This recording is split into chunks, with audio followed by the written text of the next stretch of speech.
আবার ট্রলি নিয়ে গোছাতে বসেছো? আবারও ট্রলি গোছাতে বসে পড়েছি, মানে আমি ট্রলি গোছাতে গোছাতেই যেন হাঁপিয়ে যাচ্ছি।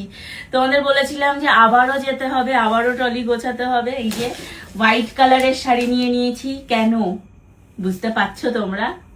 বুঝতে যদি পারো অবশ্যই অবশ্যই কিন্তু কমেন্ট বক্সে কমেন্ট করো, আর যদি না বুঝতে পারো তাহলে একটু গেস করো। তো এই যে হোয়াইট কালারের শাড়ি নিয়ে নিয়েছি। কোথায় যাচ্ছি বলো তো, সেটা কি গেস করতে পারছো? এই যে একটা ইয়েলো কালারের শাড়ি নিয়ে নিয়েছি, এটা ইয়েলো অ্যান্ড হোয়াইট কালার। যখন খুলে পরবো তখন তোমাদেরকে দেখাবো। এই যে ইয়েলো অ্যান্ড হোয়াইট কালারের একটা শাড়ি, এবং তার সাথে নিয়ে নিয়েছি একটা ইয়েলো কালারের ব্লাউজ, আর নিচ্ছি হচ্ছে এই যে একটা রেড কালারের শাড়ি। এই শাড়িটা তোমরা আমাকে এর আগে একবারই পরা দেখেছো, একবারই পরেছিলাম না, একবারই পরা দেখেছো। যখন আমি শাড়িটা পরবো তখন তোমাদের আমি বলবো যে এটা কবে পরেছি। তোমরা যদি কেউ গেস করতে পারো বলো, কারণ তোমরা আমার শাড়ি এত ভালোবাসো, তোমরা খুব ভালো মনে রাখো যে আমি কোন শাড়িটা কবে পরেছি। তো এই যে একটা লাল শাড়ি নিয়ে নিয়েছি একটা বেনারসি শাড়ি। কেন জানো বেনারসিটা কেন নিয়েছি? আবার বিয়ে করবে মনে হয়। এই আবার কি কথা? তাহলে 1 বছর মানে 2 মাস যেতে না যেতে এরকম অলক্ষণের কথা, অসভ্য। বিয়ে বাড়ি আছে আমাদের একটা, তো সেই জন্য ট্রলি গুছিয়ে নিচ্ছি। আর কোথায় যাচ্ছি হচ্ছে আবারও শ্বশুর বাড়ি। মায়েরও শরীর ভালো না, বাবারও শরীর ভালো না, ওদেরকে রেখে এসেছিলাম, মনটা খারাপ লাগছিল। তার মধ্যে আবার বিয়ে বাড়িটাও পড়ে গেছে, তো সেই জন্য এক কাজে 2 কাজ আমাদের হয়ে যাবে। যে বিয়ে বাড়ি উপলক্ষে এবার গিয়ে একটু মানে ওনাদের মানে মা বাবা দুজনের সাথেই দেখা করা হয়ে যাবে এবং ওদের সাথে থাকাও হয়ে যাবে। তো এই যে একটা লাল কালারের ব্লাউজ নিয়ে, এটা কবেকার মানে কোন পারপাস আমি পরেছিলাম আশা করি তোমরা বুঝতেই পারছো। আর এই যে বেনারসিটা নিয়ে নিচ্ছি, এই ব্লাউজটা তার সাথে নিয়ে নিচ্ছি এই যে এইরকম একটা প্রিন্টেড শাড়ি, যেটা আগেরবার তোমরা দেখেছিলে আমি নিয়েছিলাম, আগেরবার পরা হয়নি বলে এইবার নিয়ে নিচ্ছি। এই দেখো, এইটা হচ্ছে একটা কাঁথা স্টিচের কাজ, মানে হচ্ছে একদম মানে হাতে করা, এটা হাতে একদম কাঁথা স্টিচ করা। সেই একটা শাড়ি, এটাও আমি নিয়ে নিচ্ছি যাতে এইবার গিয়ে পরতে পারি, কারণ এইবার গিয়ে অনেকগুলো অকেশন আছে, এদিক ওদিক অনেকগুলো অকেশন বেঁধে গেছে।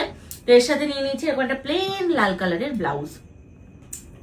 আর এই শাড়িটা নিচ্ছি, এই শাড়িটা আমি বুঝতে পারছি না কাল যাওয়ার সময় পরবো না কি করব, ফেরার দিন পরবো, এইটা নিয়ে আমি একটু কনফিউজ। আর তোমাদের মধ্যে অনেকেই দেখছি আমাকে কমেন্ট করে বলছো যে তুমি শ্বশুর মশাই শাশুড়ি মাকে দেখতে গিয়ে নিজেই মানে ওদেরকে দিয়ে খাটাচ্ছ। স্বর্ণ, আমি কি ওদের দিয়ে খাটিয়েছি স্বর্ণ? না। তো যাই হোক, এর উত্তরটা আমার শাশুড়ি মা দেবে তোমাদের।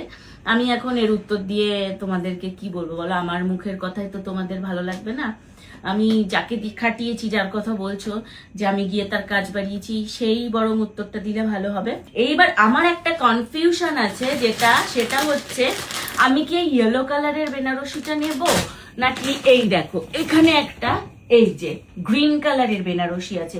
এটা কিন্তু আমার ভাত কাপড়ের সময় না, ভাত কাপড়েই তো বেনারসি পরেছিলাম। হ্যাঁ, ভাত কাপড়ে পরা বেনারসিটা নয় এটা কিন্তু অন্য বেনারসিটা। কারণ ভাত কাপড়ে পরেছিলাম যে বেনারসিটা, ওটা আরো ডার্ক গ্রিন ছিল, বাট এটা একটু লাইট গ্রিন। কেমন লাগছে ক্যামেরা? এটা লাইট গ্রিন লাগছে না?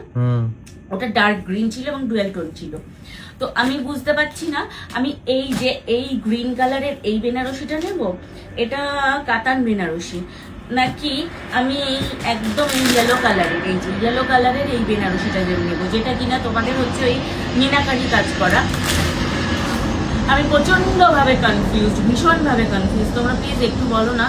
এইটা আমি এক মনে ভাবছি এটা নি, এক মনে ভাবছি কি এইটা নি, আমি কি করবো আমি বুঝতে পারছি না। যাই হোক, চলো এখন আপাতত ব্যাগের মধ্যে আমি এই কটাই শাড়ি নিলাম। যেদিন যেই শাড়িটা পরবো অবশ্যই তোমাদেরকে দেখাবো। আর যাই, চলো আবারও যাচ্ছি শ্বশুর বাড়িতে। অনেক সুন্দর সুন্দর এক্সাইটিং ভিডিও তোমাদের জন্য অপেক্ষা করছে। সবাই পিছের সাথে জুড়ে থাকো, বেজের ভিডিও দেখতে থাকো। সবাইকে এখনকার মতন টাটা।